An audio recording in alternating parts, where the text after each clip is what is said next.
Hello everyone, মই Assamese kitchen চেনেলটোলৈ সকলোকে পুনৰবাৰ স্বাগতম জনাইছোঁ।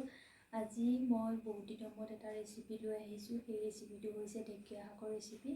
ঢেকীয়া শাক সকলোৱে খাই ভাল পায়, মোৰ খুবেই প্ৰিয়। সেইকাৰণে এই ভিডিঅ'টিৰ জৰিয়তে আপোনালোকলৈ এই ৰেচিপিটো আগবঢ়ালোঁ।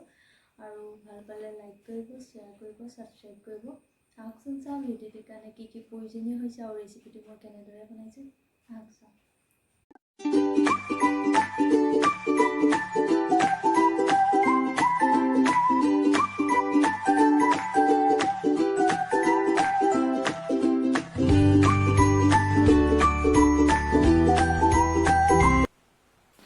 প্ৰথমে মই ঢেকীয়া এমুঠি লৈছোঁ। এইখিনি ভালদৰে বাছি ধুই ল'লোঁ।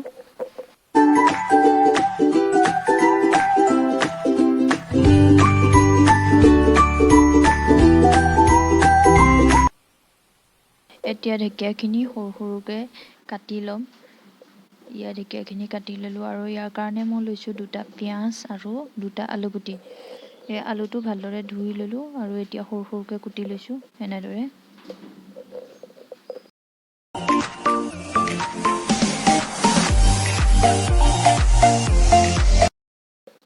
পিঁয়াজ দুটাও এনেদৰে কাটি ল'লোঁ। এতিয়া কেৰাহীখন গৰম হ'বলৈ দিলোঁ। কেৰাহীখন গৰম হৈ গ'লত মই প্ৰয়োজন অনুসৰি মিঠাতেল দিলোঁ।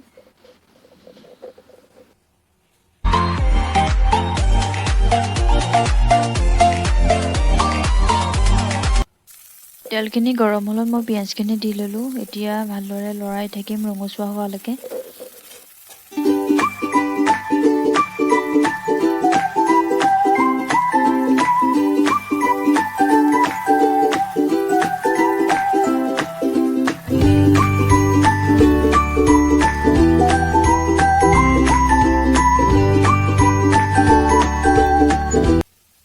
অলপ ৰঙচুৱা হৈ আহিলে মই প্ৰয়োজন অনুসৰি হালধি এচামুচ দিছোঁ।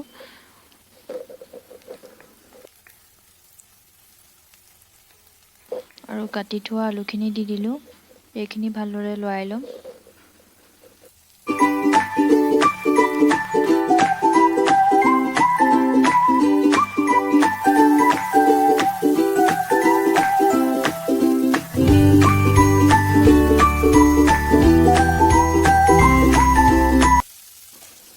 এতিয়া ঢেকীয়া শাকখিনি দিবৰ সময় হৈছে। এই ঢেকীয়া শাকখিনি দি দিলোঁ। এইখিনি দিয়াৰ পিছত লোটো মিডিয়ামত ভাজি থাকিব লাগিব।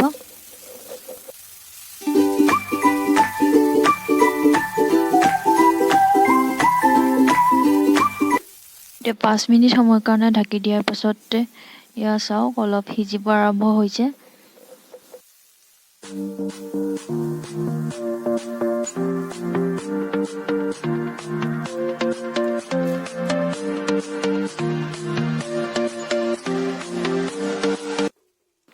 দুই মিনিট সময়ৰ কাৰণে ঢাকি দিয়া হৈছে। ঢাকনি খোলাৰ পিছত প্ৰয়োজন অনুসৰি নিমখ দিছোঁ।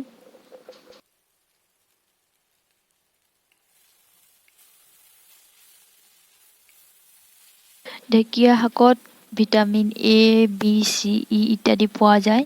ঢেকীয়া শাকৰ ৰোগ প্ৰতিৰোধ ক্ষমতাতো সহায় কৰে।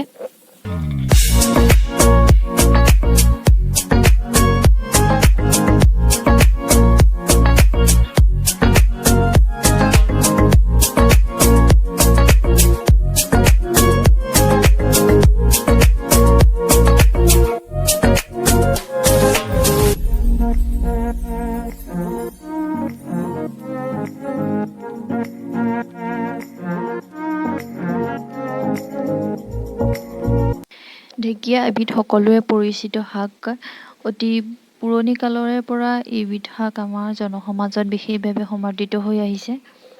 এই ঢেকীয়া শাকত যথেষ্ট পৰিমাণে প্ৰটিন আছে আৰু চৰ্বিজাতীয় উপাদান আছে, আঁহজাতীয় উপাদান আছে, খনিজ লৱণ থাকে। এই ঢেকীয়া শাকবিধ যথেষ্ট পৰিমাণে মানুহৰ স্বাস্থ্যৰ কাৰণে উপকাৰী।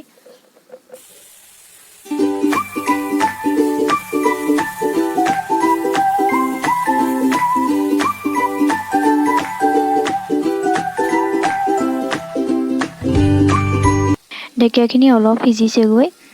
তেনেই সহজ এই ৰেচিপিটো বনাবৰ কাৰণে আপোনালোকে এদিন ট্ৰাই কৰিবচোন। আপোনালোকে ঢেকীয়া শাক খাই ভাল পায় নে নেপায় আৰু এই ৰেচিপিটো কেনেকুৱা লাগিল প্লিজ কমেণ্টত জনাব।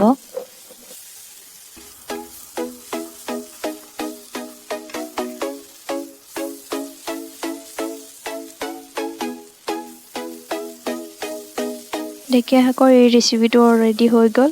এতিয়া ভাতৰ লগত পৰিৱেশন কৰিব হ'ল।